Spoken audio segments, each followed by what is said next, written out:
اوس بنګ ګندا سیویلایزیشن ګورو چې دنیا ته څور کړي اوس هغه زموږ موضوع نه ده، خو موسیقي زموږ موضوع ده. نو هغه باندې خبره کوو. مونږ تاسو ګورئ دا پانینی چې یو ډېر ماهر لسانیات او د سنسکرت ګرامر لیکلی دا څه واغی کنه. اوس په وخت کې خو زموږ ژبې په دې شکل کې نه وي، زموږ نومونه په دې شکل کې نه وو، زموږ دا ډېرې پخوانۍ خبرې. نو دغسې زموږ سره په موسیقۍ کې یا په پرفارمینګ آرټ کې د دنیا دا تاسو ته نه وي پته، خو دا ډېره انټرسټینګ خبره ده چې دا ګنداریان خلک چې دی د ګندارا سیویلایزیشن سره تړلي خلک چې دی پښتانه دي، نور دي دا بیا مذهبونه راغلي دي، بدل شوي دي. دغه خلک د ګندارا سیویلایزیشن خلک بیا ډېر خواره واره شوي دي. څوک یو مذهب ته تللي دي، څوک بل مذهب ته تللي دي. د هغې سره په ژبو کې هم ډېر بدلونونه راغلي دي. هغه زموږ د بحث موضوع نه ده. زموږ سره د موسیقۍ یا د پرفارمینګ آرټ د ټول لرغونی کتاب چې دی هغه دی ناټیا شاستر. ناټیا شاستر زموږ اسلاف لیکلی دی. او ناټیا شاستر څه شی دی او موسیقۍ کې د دې څه اهمیت دی، دا درته زه وایم ځکه چې زموږ سره په ټولنه د موسیقۍ سره د هغې سره د ناټیا شاستر چې دی دا ډېر جواب تعلق لري. ځکه چې هغه ذکر کومه ناټیا شاستر چې کومې معلومه نسخه ده 1500 کاله پخوانی ده. نو بیا دا لیکل شوي 2000 2000 ایون د 2000 کال پورې د دې کې وخت په وخت ځینې ایډیشنز شوي دي، خلکو پکې استادانو پکې کړي دي. خو دا زموږ سره چې کومه پیدا شوي دا 1500 2000 کال پخوانی ده. نو او هغه په پرفارمینګ آرټ دی. اوس دا زموږ خو ګورو که نه چې هالیوډ دی او بالیوډ دی او نور فلم یا د ډرامې انډسټریز دي. اوس دغه انډسټري زموږ سره څومره پخوانی ده چې موږ پرې لکه موږ هغه ډاکومنټ کړې ده. موږ په زرګونو کالو ګندهاریان خلکو زموږ مشرانو هغه ډاکومنټ کړې ده. او هغه د موسیقي چونکې د فلم یا د تیاتر یا د ډرامې په اوسنۍ ژبه کې چې ورته موږ وایو د هغې سره تړلی یو څیز و. نو ځکه په دې کې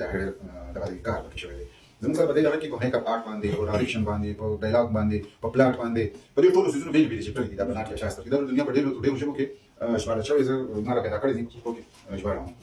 نو په هغې کې یو چپټر چې دی په نورو موږ لکه اوس موږ ګورو تاسو دا ډراما کالجونه او دغه دلته خو نشته لکه موږ مونږ لیکلي خو دا کې دی خو د دنیا په نورو وطنونو کې دا ډراما کالجونه ډراما سکولونه دا ډېر زیات دي. په هندوستان کې ډېر زیات دي. په هغې کې د میک اپ آرټ سبجیکټونه وي، په هغې کې د ډایرکشن سبجیکټونه وي، د اکټینګ، دا ټول څیزونه په ناټیا شاستر او د هغې نه دغه خلکو ډېره زیاته استفاده کړې ده او کوي دي. د هغوی په ډېرو ادارو کې چې دي هغه اوس هم لکه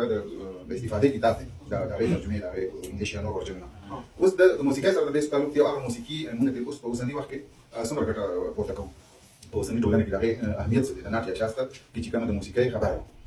زموږ سره په د موسیقۍ کې د دې 28 چپټر چې دی د دې کتاب هغه په موسیقۍ باندې. اوس په دې کې یو تیوري ده چې هغه ډېره مشهوره تیوري ده په 28مه صدۍ کې، هغې ته رسا تیوري وایي. رسا تیوري څه شی دی؟ رسا تیوري د دغه سټیج ډرامې یا تیاتر یا ناټک دپاره چې کومه موسیقي کمپوزیږي د کوم سین دپاره، نو دوی هغې ته په هغې کې ځانګړې دغه کړي دي چې مطلب یو د ټریجډي یو سین دی، نو هغې ته کومه موسیقي پکار ده او هغې ته کوم راګونه پکار دي، هغې ته څه قسم کمپوزیشن پکار دي، هغه په دې کې منشن شوي دي. یا مطلب د خوشحالۍ سین دی یا رومانټیک سین دی او هغې بیا کټګریز جوړ کړي دي. لس دا په ابتدا کې اته بیا وروسته پکې ایډیشن شو لس دي. اوس هغه لس کټګریز چې دي اصل کې په انساني فیلینګ باندې لګانې دي. لکه انسان فیلینګ لري که نه، انسان غوسه کېږي، انسان خفه کېږي، انسان متشدد کېدی شي، انسان امنپسند هم دی، انسان رومانټیک هم کېدی شي که نه. دا ټول دا هغې انسان فیلینګ راکړي دي چې دا دي او د دې فیلینګ لپاره دا د موسیقي ٹھیک شو. اوس هغې خو استادانو دا ټاکلي دي په ناټیا شاستر کې چې دا رس دي، دا لس رسونه دي او د دې رسونو دا دغه دی چې دا شرینګاره رس دی او دا پلانې دی دا پلانې دی او د دې لپاره دا راګونه پکار. اوس د هغې ګټه موږ ته په ټولنه کې اوس څه ده؟ یا دا هغې خو زه په هغه وخت کې استادانو ټاکلي دي د څه د وجې نه دي؟ د خپل ډېرو عمرونو نسلونو د تجربو نه پسې راغلي چې دغه راګونه دا اثر لري ځکه دا رومانټیک دي، دا ټریجډي لري. تاسو به ګورئ دا ډرامې یا فلمونه به تاسو ډېر ملګري وایي دغې زه خو ګورم ښه فلمونه مې خوښي. تاسو یو ساعت تصور وکړئ چې دا د فلم نه که موسیقي موږ اخوا کړو، دا د سندرو والا موسیقي نه یادوم، هندوستاني په بیک ګراونډ کې چې کوم میوزیک نو دا چې موږ لرو په دې کې به څه پاتې شي؟ یا به دا څه اثر د فلم د ډایلاګ د اکټینګ د سکرپټ د دې ټولو شیانو سره شپېته او بیا بلکې کله کله 80% اثر چې دي ته چې محسوس کېږي یا په تا چې کوم اثر هغه بیک ګراونډ موسیقي. تاسو ګورئ لکه کله داسې ټریجډي غوندې سین نو خلک خفه غوندې کېږي بلکې سترګې نه په ژړا شي او داسې خلک وخت کې وایي. اوس موږ ته ټولو ته دا پته ده چې دا خو یو ډرامه ده یا یو فلم دی، نو موږ ورته ژاړو ولې یا موږ خفه کېږو ولې؟ دا هغه بیک ګراونډ موسیقي ده چې په رسا تیوري باندې ډانه ده او هغه په موږ اثر لري. اوس دا اثر څنګه لري؟ اوس خو ساینس دی، اوس خو څېړنې شوي دي، اوس خو په هغې باندې کار شوی دی او هغه ثابت شوي دي. ساینس په دې باندې ریسرچ کړی او ساینس د دې لپاره ریسرچ نه دی کړی چې دا په فلم کې دا داسې چل کوي نو دې ریسرچ وکړو. دا د موسیقۍ یو بله برخه ده چې هغې ته موږ میوزیکل تھراپي وایو، دا د میډیکل ساینس برخه دا هغې دا ریسرچونه کړي او خپل ضرورت انساني ضرورت ته پیدا کړي. میوزیکل تھراپي موږ ته په عامه ژبه کې علاج بالموسیقي وایو. دا ډېر زوړ څیز دی خو اوس دا ډېر په دې کې ډېرې څېړنې شوي دي او دا ډېر زیات کارېږي په دنیا کې ما غبلو دې موسیقي په ځای علاج کوي او تاسو پوښتنه خپل وساته بیا به خیر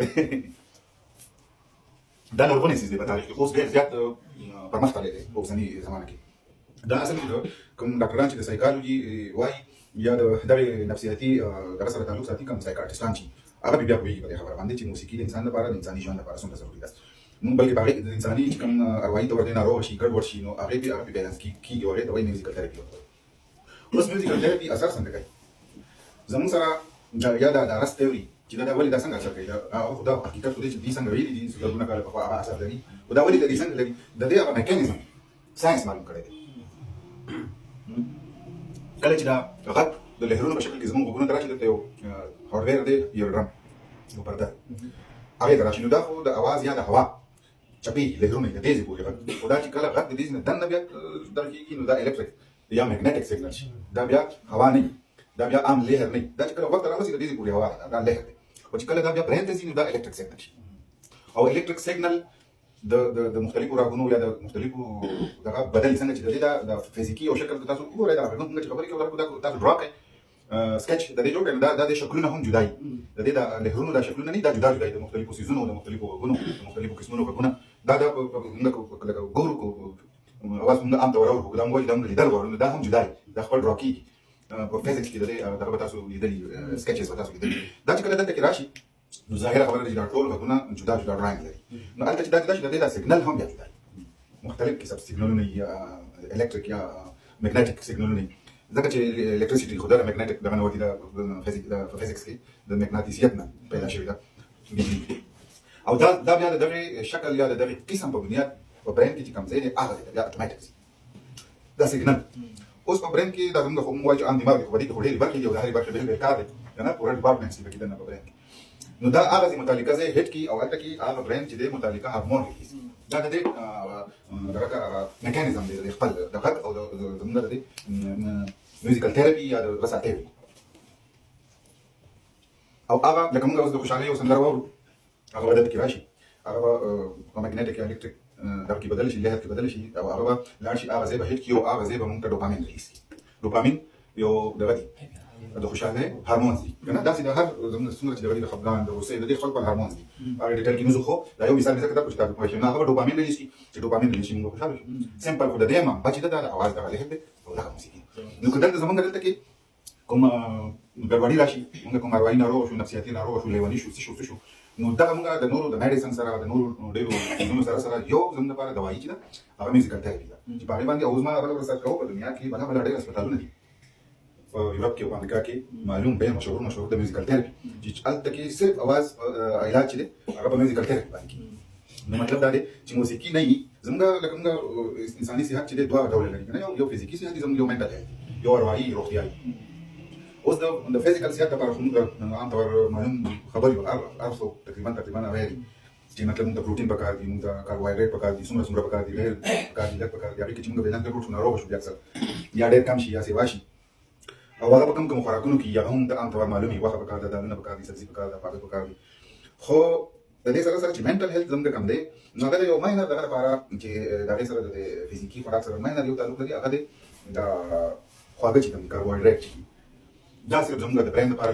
دغه ضروري چې هغه زموږ برین اکټیو ساتي نور د دې سره د دې خوراک هېڅ تعلق نشته زموږ د منټل هیلث دا کوم چې موږ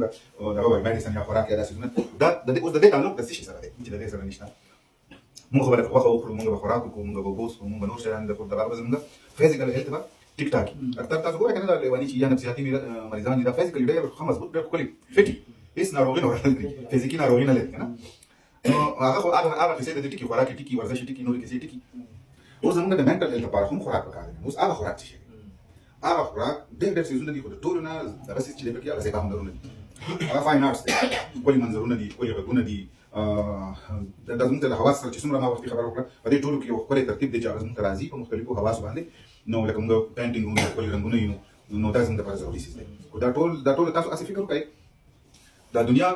موږ چې څنګه خبره وکړه چې دا موسیقي نیچرل موجوده ده په دنیا کې داسې دا پینټینګ هم د دنیا دا یو پینټینګ دا ټول کائنات یو پینټینګ دی یو ښایسته دغه د نظاره دی که نه خو تا یو ساعت فکر وکړه چې د دنیا دا ټول رنګونه دې روک شي دا دې یا سپین شي یا دې تک تور شي نو تاسو فکر کوئ چې دا په انساني ژوند سره اثر نه پرې باسي دا ډېر اثر پرې باسي ځکه چې دا رنګونه دا زموږ د ذهني صحت لپاره ضروري دي او دغسې غږونه چې دي تاسو په دې باندې چې کوم ریسرچونه شوي کوم خلک چې د انډسټریل ایریا کې پاتې کېږي یا کوم ډېر کار کوي په یو داسې ماشین شور لرونکي ځای کې یا د ایرپورټ خواته میشت دي دا خلکو باندې سروېګان شوي دي د هغوی میډیکل چیکاپونه شوي هغوی بله اروايي ناروغان لري دا ولې چې دوی بد اوازونه اوري دوی له شور سره مخ دي اوس به دغه خلک د دې مینځ کتلې پوه شي دي د دغې ماحول نه رارغ شي دا کم په دې کې چې کوم د اروايي ناروغۍ دغه د ناروغي ده پکې دا ریکور شي نو مطلب دا دی چې دا موسیقي چې دا داسې یو څیز نه دی چې یوازې او دا داسې هم ده چې نه ده چې لکه دا دې خامخا سړي ته ډول سور نه غږېږي نو موسیقي په دا پلانټ کې چې کومه ده په دا ماحول کې چې کومه ده په دا نیچر کې چې کومه ده دا موږ ته د اوبو دا بهېدونکي دغه څومره سکون ورکوي خلکو که نه دا د لښتي اوبه چې بهېږي یا دا د ابشار شور چې دی د باران شور دی دا د نښترو تاسو علم ته لاړ شئ کله چې دا هوا راشي دغه یو ښایسته اواز شروع شي دا به سړي څومره خلک دا ټوله موسیقي ده او دا زموږ لپاره بیخي ډېره ضروري ده نو دغه یو زما ما کوشش وکړ چې په اسانه ژبه کې شي او تاسو پرې پوه هم شئ او داسې هم نه شي خبره ډېر ټکنیکل ده مې هم ځان وساتم نو دا زموږ لپاره فاین آرټس موسیقي په مختلفو شکلونو کې دا زموږ د ذهني صحت لپاره او تاسو ګورئ که نه لکه د ذهني صحت بیا د فزیکي صحت نه هم ډېر مهم دی لکه اول ورځ موږ په استاد ګوګي باندې یو د کامرګرام ملګري دي چې د شاپ چې دروازه مو ملګري یو غونډه جوړه کړه هغې کې هم دا خبره وکړه چې یو سړی په خپل شل دی یو سړی ړوند دی کونډ دی مطلب دی فزیکي کمې لري ناروغیانې لري یا د هغې ښکار شوی دی چېرته په دې بیا د ټولنې کې هم د کار سړی یو سړی کونډ دی نو دی هم څه ډلې ورکوي خامخا یو سړی په خپل شل دی به ټیلري کوي ډاکټر جوړېدی شي دی بله نور کارونه کولی شي دی ورکولی شي د سوسایټۍ ته شي یو سړی نوره فزیکي ناروغي لري که نه او دی بیا هم د کار سړی دی خپل بچو لپاره هم د خپل خاندان لپاره هم او د ټولې ټولنې لپاره هم خو که یو سړی حیواني دی نو دی به څه ډلې ورکوي دی په ځای د دې چې دی څه ډلې ورکړي دغه ته یو نفسیاتي مریض دی نقصاني دی دی د ټولنې ته نقصان ورکولی شي خو فایده نشي ورکولی نو مطلب مې دا دی چې د فزیکل صحت نه زیات چې دی منټل هیلث چې دی ډېر ضروري دی فزیکل هم ضروري دی خو منټل هیلث بیا ډېر مهم دی د ټولنې لپاره او د منټل هیلث لپاره څنګه چې موږ وایو چې دا رنګونه دا سازونه دا نڅاګانې دا هر څه چې دي دا ضروري دي په هغې کې موسیقي د ټولو نه بیخي ډېر لرغونی او کوم ورته وایي چې د ټولو نه وړاندې هنر دی په دا ټولو هنرونو کې د ټولو نه ډېر زیات مهم دی ځکه چې د هغې سره تړلي نور بلا ځایبه هنرونه دي شاعري ده دغه دی دا رقص دی نو دا زموږ لپاره د ټولنې لپاره موسیقي په دغې حواله باندې ډېره ضروري ده ډېره مننه